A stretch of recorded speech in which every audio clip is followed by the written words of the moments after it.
kadib 24 saac oo dagaal qaraar ay halakeeyeen magaalada caasimadda ah ee Muqdisho beesha caalamka ayaa si toos ah u soo faragelisay xaaladda ay magaaladu gashay waxana ugu dambeyn ay soo celiyeen kala dambeyntii iyo sidoo kale ammaankii magaalada caasimadda ah ee Muqdisho iyaga oo hanjabaad culus u diray Xasan Sheekh Maxamuud Culusow madaxweynaha sharci darrada ku fadhiya Villa Soomaaliya safiirada Mareykanka qaramada midoobay midowga Yurub Ingiriiska iyo Turkiga ayaa siyaabo kala duwan ula xiriiray madaxweynihii hore ee Soomaaliya Shariif Sheekh Axmed ra'iisul wasaare hore Xasan Cali Khayre iyo Xasan Sheekh Maxamuud Culusow oo hadda sharci darro ku fadhiya Villa Soomaaliya dhinacyadan ayaa ku guuleystay in ay u kala dabqaadaan dhinacyadan oo ku dagaalamaya 24 saac ee la soo dhaafay magaalada caasimadda ah ee Muqdisho xubnaha beesha caalamka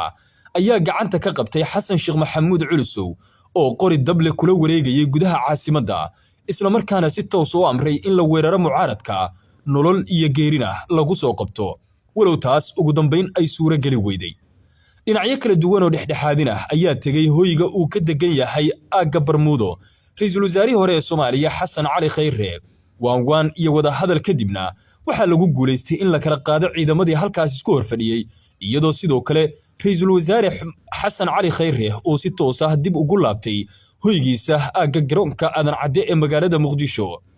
madaxweynihii hore ee Soomaaliya Shariif Sheekh Axmed ayaa isagu wali ku sugan gurigii Cali Mahdi ee Aaga Mirinayo waxaana si toos ah uu u sheegay inuu iska difaacayo isku day kasta oo lagu beegsanayo amnigiisa iyo naftiisa taas oo muuqata in hadda Xasan Sheekh Maxamuud iyo kooxdiisu ay ugu talagaleen in weeraro toos ah ay ku qaadaan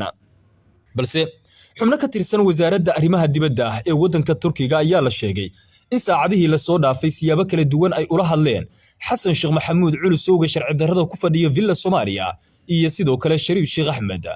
waxay dhinacyadu ka dalbadeen in la joojiyo gacan qaadka isla markaana iyagu ay dhexdhexaadinayaan diyaarna ay u yihiin wada hadal kasta inay ka qayb noqdaan isla markaana dhinacyada ay dhexdhexaad u noqdaan Shariif Sheekh Axmed waxa uu sheegay dhinacyada Turkida in isagu uu ku sugan yahay daarta Cali Mahdi isla markaana uu diyaar u yahay wax kasta oo waana balse waxa uu sheegay haddii dhankiisa xabad u soo dhacdo in uu jawaab adag ka bixin doono taas oo muujinaysa sida ay uga go'an tahay tilaabooyinka adag ee uu qaadayo sidoo kale taliyaha booliska gobolka Banaadir wiilka dhalinyarada ah ee lagu magacaabo Macallin Mahdi oo isagu inta badan waxba aan ka gelin dagaalada tooska ah ee la isku farasaaro kana shaqeeya arrimaha soo xiridda iyo sidoo kale barakicinta hooyooyinka danyarta ayaa sheegay in ay weerari doonaan Shariif Sheekh Axmed